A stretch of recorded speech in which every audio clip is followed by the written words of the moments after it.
काव्य।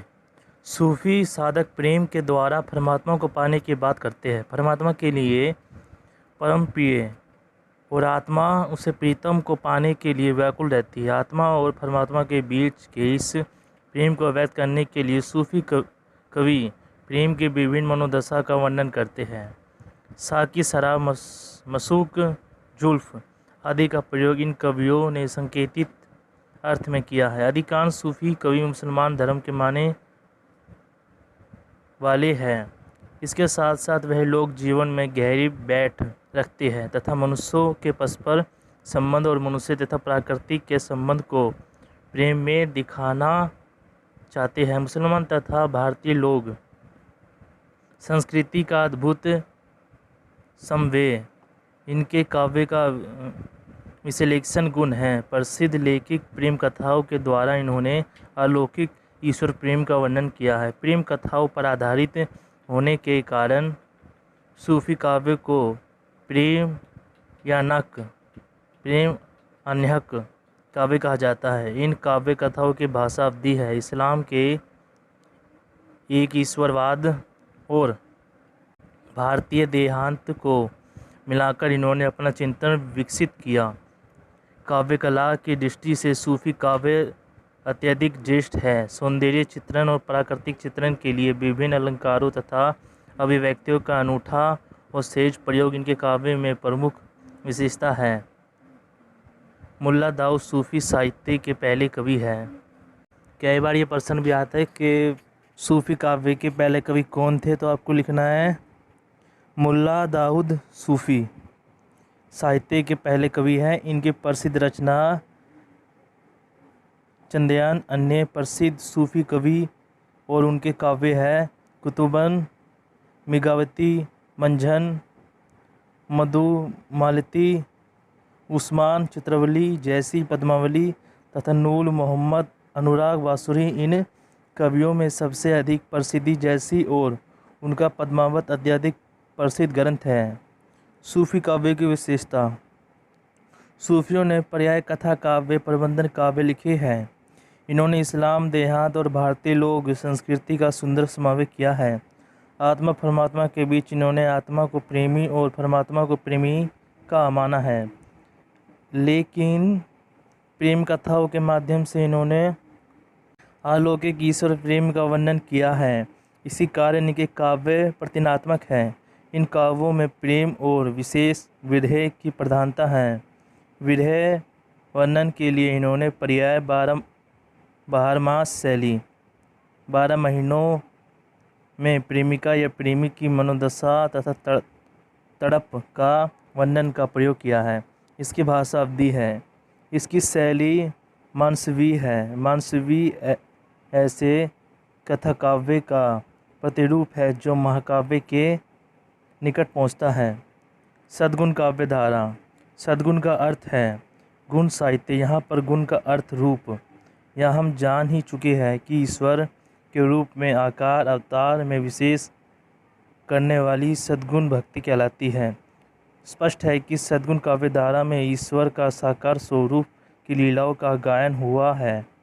कहते हैं भक्ति द्रविड़ उपजी लय रामानंद, अर्थात सद्गुण भक्ति धारा या वैष्णव विष्णु के अवतारों के प्रति भक्ति दक्षिण भारत में प्रवाह हुई। उत्तर भारत में रामानंद लेकर आए।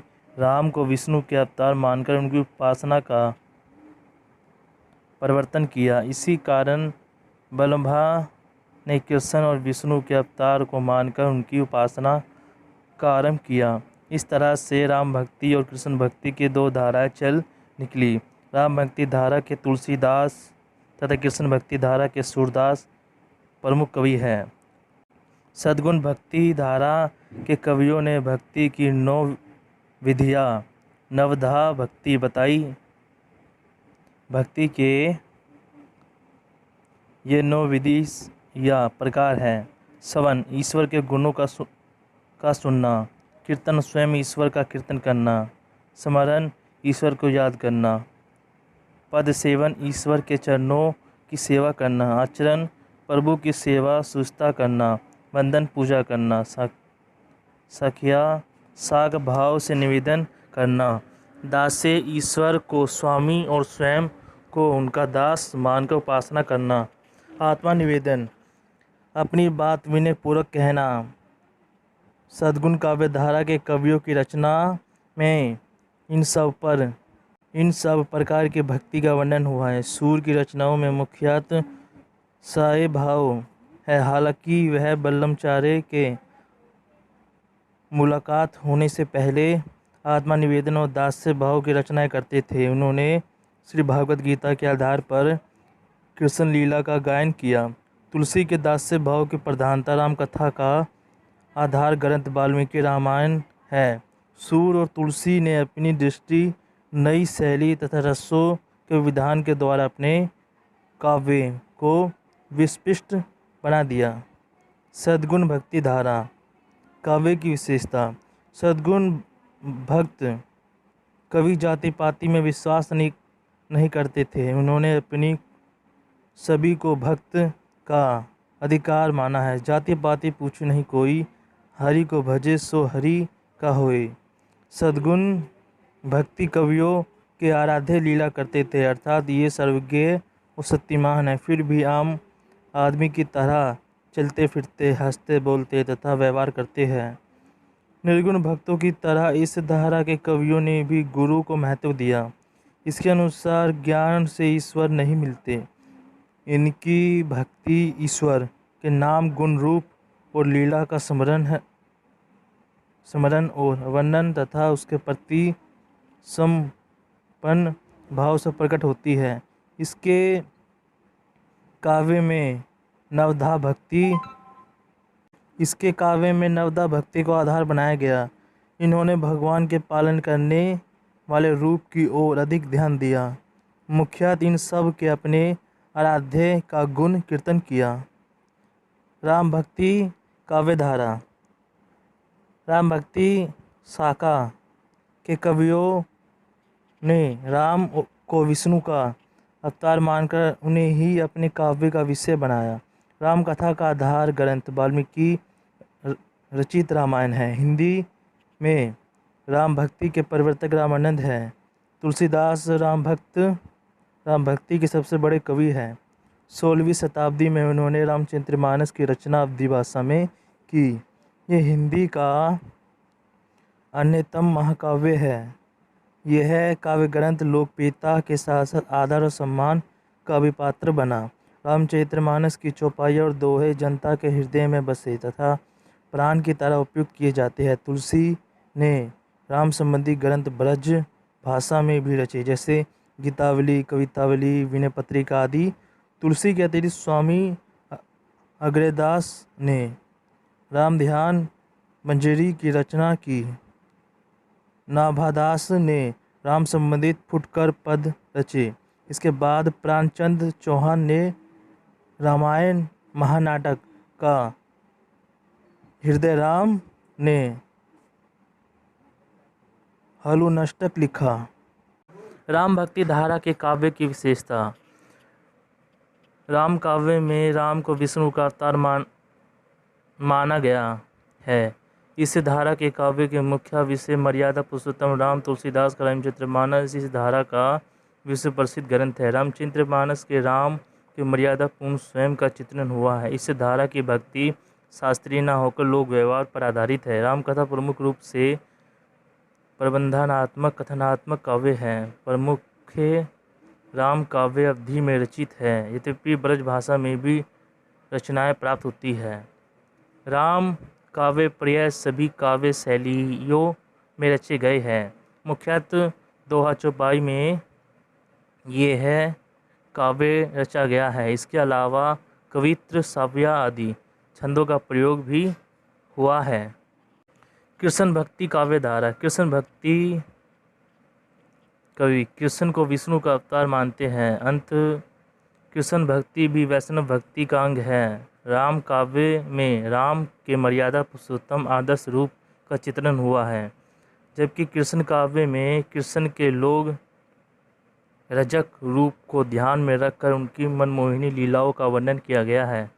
कृष्ण भक्ति को प्रचारित करने वाले प्रमुख संत और आचार्य हैं निभाचार्य, चथिये महाप्रभु, हित हरिवंश तथा बल्लमचार्य। आचार्य बल्लम ने कृष्ण भक्ति का सर्वाधिक प्रचार किया और पुष्टि मार्ग की स्थापना की। पुष्टि का अर्थ है भगवान की कृपा या अनुग्रह। इसमें कृष्ण के बाल रूप की उपासना की जाती है। पुष्टि मार्ग के कवि पुष्टि मार्ग के कवि हुए हैं बल्लमचार्य के पुत्र गोसाई विट्ठलनाथ और अपने पिता के 4 शिष्य कवियों कुंभनदास, सूरदास,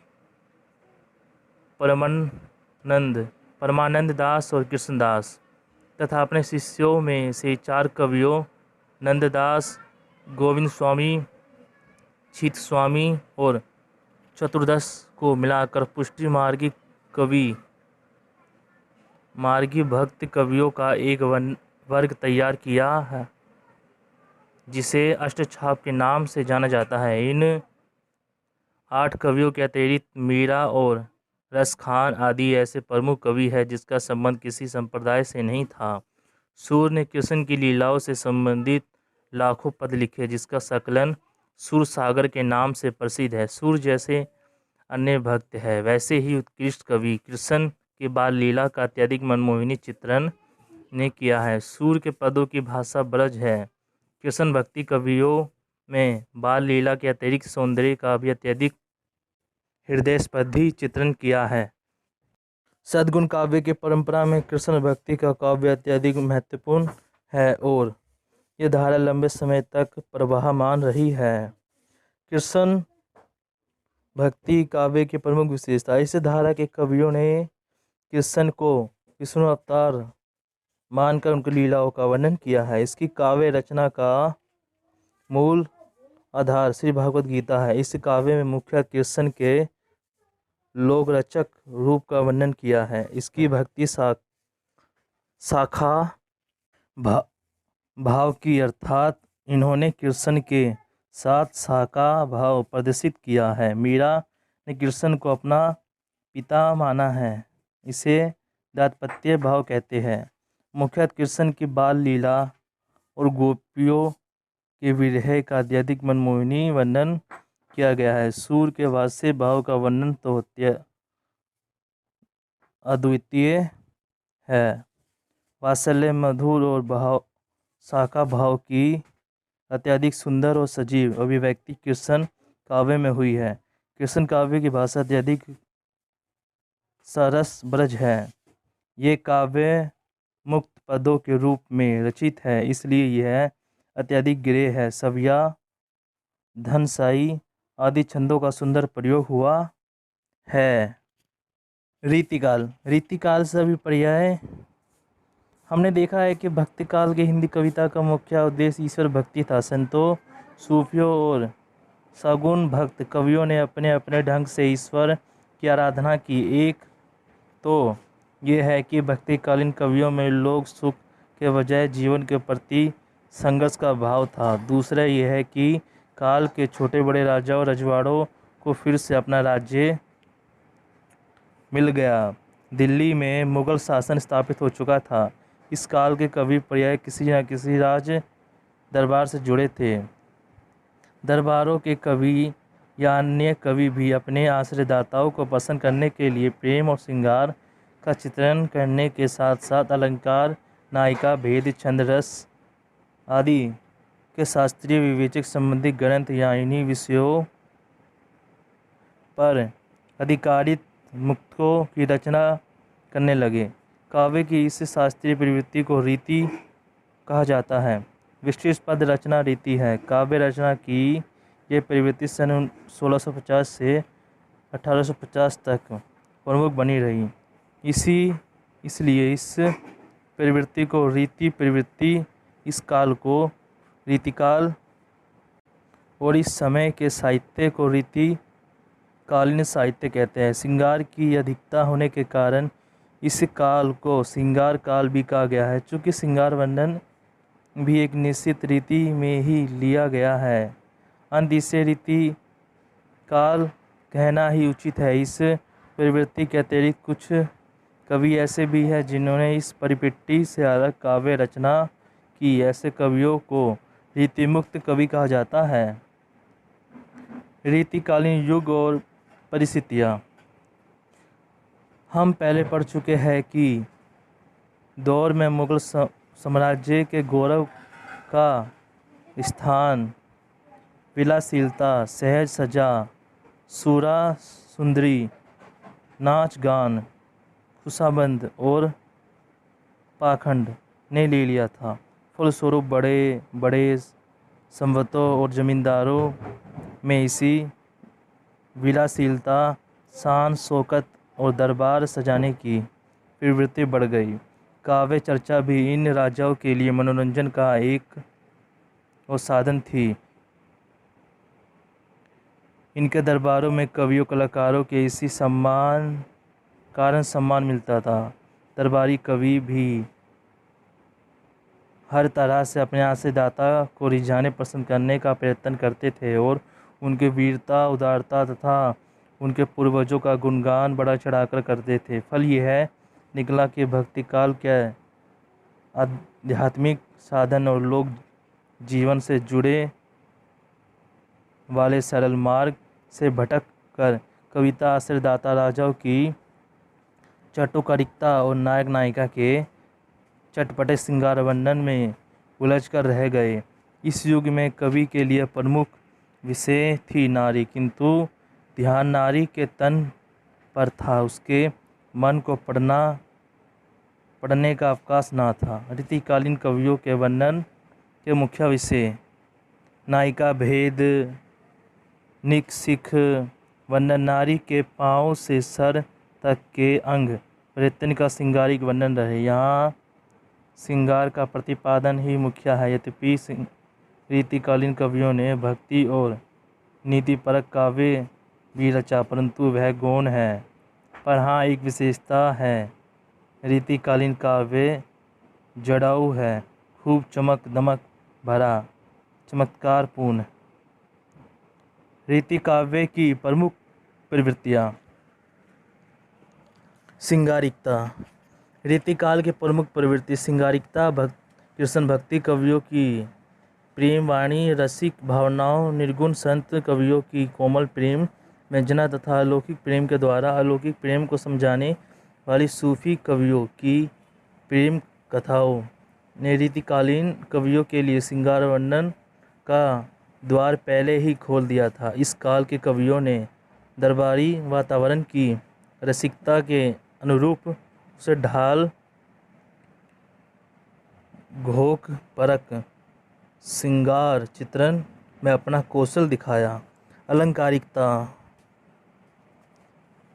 रीतिकाल की दूसरी प्रमुख प्रवृत्ति है अलंकारिकता। रसिकता, पंगे, दरबारी वातावरण में चमकदार प्रदर्शन के लिए कवियों को अलंकार का सहारा लेना आवश्यक जान पड़ा। ये प्रवृत्ति दो प्रकार की परिलक्षित होती है। कुछ कवियों ने अलंकार के लक्षण बताकर उनके उदाहरण दिए। अन्य कवियों ने अलग से लक्षण तो नहीं बताए, किंतु उनकी कविता अलंकारों के सोचों में ढल गई। दरबार में ही नहीं, समाज में भी धाक जमाने के लिए पंडित्य का प्रदर्शन आवश्यक था। सो इन कवियों ने अलंकृत रचनाओं से अपने आचार्यत्व की धाक जमाई, अलंकारों के द्वारा काव्य में चमकदार पैदा किया। बिहारी लाल के ही एक दोहे में श्लेष का चमकदार देखे। मेरे भाव वादा हरो राधा निहारी सोए, जा तन की ओझे परे सेम रहित दुर्ति होए। इस दोहे में हरित शब्द के 3 अर्थ निकलते हैं। हरा प्रसन्न, हर ली गई, मंद पड़ गई। भक्ति और नीति। भक्ति काल के प्रवृत्तियों होने के कारण रीतिकाल के कवियों ने भक्ति का उलझन भी मिलता है। दरबारी कवि होने के कारण वह नीति के उपदेश भी देते हैं, किंतु उनकी कविताओं में भक्त कवियों की सी तल्लीनता नहीं है। फिर भी यंत्र तंत्र, भक्ति और नीति की प्रभावशीलता रचनाएं उन्होंने भी है। भक्ति और नीति की एक एक रचनाएं देखें क्रमशः। विंध्या वनवारी, वनवारी की मुकुटवारी, पीत पटवारी वही मूर्ति पे वारी हो देव। नर की नरहु नल नीर की गति, एके करी जो तो ऊंचो चढ़ो चले ते तो नीचो होए बिहारी। समरनता का बन राख। काव्य रूप। दरबारी वातावरण होने के कारण इस काल के परिवर्तक काव्य की रचना के लिए अनुकूल वातावरण नहीं था, इसलिए इस काल में पर्याय मुक्तक ही रचे गए। दोहा, कवित, काव्य जैसे छंदों में रचनाएं कर फिर समय के कविगण अपने ज्ञान, कविता, शक्ति और चमत्कार के प्रदर्शन से बाजी मारने के पक्ष में थे। ब्रजभाषा। इस काल की प्रमुख भाषा ब्रज है। भक्ति काल में सूरदास ब्रजभाषा को विस्तृत आकर्षण दे चुके थे। रीतिकालीन कवियों को भी ब्रजभाषा की मधुरता और कोमलता ने आकृष्ट किया। लक्षण ग्रंथों का निर्माण।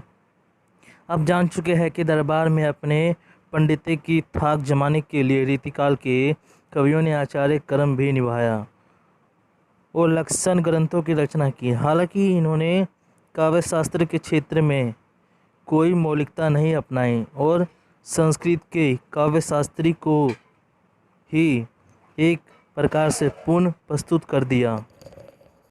वीर रस की कविता। इस युग के कुछ कवियों ने वीर रस की कविताएं लिखी। दरबार में यह रहे कवियों ने अपने आश्रयदाता राजाओं का मनोबल बढ़ाने के लिए वीर रस की कविताएं लिखी। हालांकि अलंकारों का बहुमूल्य इनकी कविताओं में भी है। भूषण, सूदन आदि ऐसे ही कवि है। भूषण की ये पंक्तियां देखें। इंद्र जमी जब पर, बाडम सुवंग पर, रावण सा दम पर, रघुकुल राज है, तेज तमाश पर कहना जमी कस पर, तिहो मनिछ बस पर शेर शिवराज है। अलवन रूप में प्राकृतिक चित्रण। रीतिकाल के कवियों ने प्रकृति का अत्यधिक मनमोहनी चित्रण किया है। विभिन्न ऋतुओं के अत्यय सजीव चित्रण रीतिकालीन कवियों में मिलते हैं। कई यह प्रकृति के स्वतंत्र चित्रण न होकर रस विशेष के वर्णन क्रम में उद्दीपन के रूप में आए हैं। संयोग श्रृंगार के क्रम में प्रकृति का रूप अत्यधिक रमणीय है, तो वियोग वर्णन के क्रम में भ्रमिक और पीड़ा को बढ़ाने वाला। नर चित्रण। रीतिकाल के कवियों को अपनी उद्दम श्रृंगार की कविताओं से आश्रयदाता राजाओं की कुठा वासना को तीर्थ करना अभीष्ट था। इस काल के उन्होंने नारी को जिस रूप में चित्रित किया है वह विलासिनी प्रेमिका है, भोग विलास की सामग्री है। नारी के भारी सौंदर्य पर ही इन कवियों का ध्यान रहा है। नारी के सामाजिक महत्व, प्रेम, स्नेह, उनके माता भगिनी रूप की इन्होंने अनदेखी की है। स्त्री के माथे की बिंदी के संदर्भ में बिहारी का यह दोहा रखे। कतक सबे बिंदी किए हक रसगुण होत, ती है लीला बंदी दिए अगणित बढ़त जोत। नायिका भेद वर्णन। संस्कृत काव्यशास्त्र की नकल पर इन्होंने नायिकाओं के भेद का भी खूब वर्णन किया है, जैसे सवकिया, परकिया, समनिया, गुंधा, मंधा, बौना आदि। रीतिकाल के प्रमुख काव्यधारा आप पहले भी पढ़ आए हैं। रीतिकालीन कवियों को 3 धाराओं में रखा जा सकता है: रीतिबद्ध धारा, रीतिमुक्त धारा, रीतिसिद्ध धारा। निम्नलिखित आरेख से इसे स्पष्ट से समझ सकते हैं। रीतिकाल। रीतिबद्ध काव्यधारा। प्रमुख कवि केशवदास, पद्माकर, भिखारीदास, चिंतामणि देव, मतीराम, भूषण, सेनापति आदि। अब इसमें हो जाएगा रीतिमुक्त काव्य धारा, इसकी आ जाएगी 3 शाखा हो जाएगी इसकी, तो हो जाएगा श्रृंगारिक रचना, प्रमुख कवि है धनानंद बोध, और इसका दूसरा है नीति परक रचनाएं, प्रमुख कवि है गिरधर। दूसरा हो जाएगा वीर काव्य, प्रमुख कवि सुंदरलाल। रीति सिद्ध काव्य धारा, प्रमुख कवि बिहारी लाल। रीति काव्य धारा, रीतिबद्ध काव्य धारा। रीतिबद्ध कवि उन आचार्य कवियों को कहते हैं जिन्होंने अपने आश्रयदाता राजाओं, कवियों और काव्य रसिकों के लिए काव्य के अंगों का रूपण करने वाली कविता रची। काव्यांगों के लक्षण भी पद में ही लिखकर इन्होंने रस और चमत्कारपूर्ण उदाहरण की रचना की है। इनका मन इन रस उदाहरणों को रचने में ही रमा था। इसमें से कुछ कवियों ने लक्षण ग्रंथों के साथ साथ लक्ष्य ग्रंथ, व्यवहारिक ग्रंथ भी रचे। कुछ न केवल लक्षण ग्रंथों की ही रचना की, लक्षण ग्रंथ और लक्ष्य ग्रंथ दोनों रचने वाले प्रमुख कवि है केशव देव, मतीराम, चिंतामणि, पद्माकर आदि।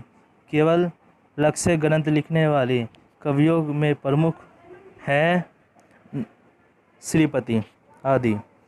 रीतिमुक्त काव्य धारा, रीतिमुक्त काव्य धारा। रीतिकाल का अधिकांश काव्य रीतिबद्ध परिपट्टी पर रचा गया है, परंतु इस काल में ऐसे कवि भी हुए जिन्होंने केशव दास और चिंतामणि की तरह कोई लक्षण ग्रंथ नहीं रचा और ना ही बिहारी लाल की तरह कोई रीतिसिद्ध रचना की। धनानंद, आलम, बोध और ठाकुर आदि ऐसे ही कवि हैं। इन्होंने युगीन रूढ़ि पालन का निर्वाह न करते हुए अपनी स्वच्छंद स्वभावनाओं, अनुभूतियों को सारस कवित्व साव्या में अभिव्यक्त किया। प्रेम और अनुराग के चित्र यहाँ भी है, किंतु उसमें पाग चतुरे की जगह हृदय की सहजता और सरलता है। स्थूल रूप चित्रण के साथ साथ इन्होंने आंतरिक भाव सौंदर्य का भी चित्रण किया है। धनानंद रचित निम्नलिखित साव्या देखें। पहले धन आनंद, सच्ची सुगंध, कही बीतिया अति प्यार पंघी। अब लाए वियोग की लेन बड़े, विशस दगनी दंगी। आँखिया दुखनी कुत्ती परी ना कहूँ, लगे कौन धरी सुगनी। मति दोरी थकी ना हरे, थी कोर होमी के मोह मिटास ठगी। रीति सिद्ध काव्य धारा। रीति काल में ऐसे कवि भी हुए हैं जिन्होंने रीति काव्य की परिपट्टी को अपनाते हुए भी लक्षण ग्रंथ नहीं रचे, अपितु स्वतंत्र तथा मौलिक काव्य रचनाओं के द्वारा अपनी प्रतिभा का परिचय दिया। इस धारा के अत्यधिक प्रसिद्ध कवि बिहारी है। इनकी सताई मुक्तक का सागर है और इसमें संकलित हर दोहे का स्वतंत्र विषय है। इन दोहों को कसावट थोड़े से शब्दों में बड़ी बात कह देने की कला देखते ही बनती है। बिहारी सताई के सद्धम में एक उक्ति काफ़ी प्रचलित है। सतसैया के दौरे जो नवक के तीर, देखन में छोटे लगे घाव कर गंभीर। आधुनिक काल, आधुनिकता का भी पर्याय। हम पढ़ चुके हैं कि हिंदी साहित्य के इतिहासकारों ने सन 1885 से हिंदी के आधुनिक काल का आरंभ माना है। आपके मन में ये प्रश्न उठता होगा कि आज से 150 वर्ष पूर्व जो आधुनिक था वह भी तो आज प्राचीन हो गया। प्रस्तुत आधुनिकता केवल समय की नहीं होती, दृष्टि और चेतना की होती है। 1850 ईस्वी के आसपास से हमें हिंदी साहित्य के देश और समाज की समस्याओं और प्रश्नों के प्रति नई चेतना, नई दृष्टि और नए जीवन मूल्य दिखाई पड़ने लगते हैं। अंत जंगल रूढ़ियों और परंपराओं के तिरस्कार का भाव दिखाई पड़ने लगता है। इसलिए इस काल को हम आधुनिक काल कहते हैं। विदेशी शिक्षा तथा विचारों के संपर्क में आने के फलस्वरूप जनता जागरूक हुई है और उनका ध्यान अपने गौरवपूर्ण अतीत, साथ ही वातावरण, औद्योगिकी पर गया। धार्मिक सामाजिक सुधार आंदोलन के द्वारा समाज को नई प्रेरणा मिली और आर्थिक शोषण तथा दुर्दशा ने राजनीतिक चेतना जगाई। स्वतंत्र ढंग से विचार करने की परिस्थिति बनी। परिणामत कविता राजसीय संवतों, धनिकों से हटकर मध्य वर्ग, दीन दलितों, किसानों, मजदूरों तक पहुंची। सामाजिक समस्या को संघर्षों का चित्रण लगाने लगा। आधुनिक काल के संदर्भ में दो प्रमुख महत्वपूर्ण बातें याद रखनी चाहिए। एक तो यह है कि छापेखानों के आगे और नए ज्ञान विज्ञान से परिचय के बाद हिंदी गद्य में विभिन्न विधाओं में लेखन आरंभ हुए। दूसरी महत्वपूर्ण बात यह है कि गद्य दोनों के लिए हिंदी मेरठ के बोली जाने वाली खड़ी बोली में लेखन होने लगा। आधुनिक काल के पूर्व हिंदी क्षेत्र के विभिन्न भाषाओं के काव्य रचना होती रही थी, जैसे मैथिली, अवधी, ब्रजभाषा, राजस्थानी आदि। यहाँ आदिकाल के गोरखनाथ, अमीर खुसरो की भाषा इस खड़ी बोली का पूर्व रूप थी। हम आधुनिक काल के काव्य विकास पर ही ध्यान केंद्रित करेंगे। इस काल की परिस्थितियाँ तेजी से बदलती रही है, इसलिए इस काल की कविताओं के विषय और स्वर भी बदलते हैं।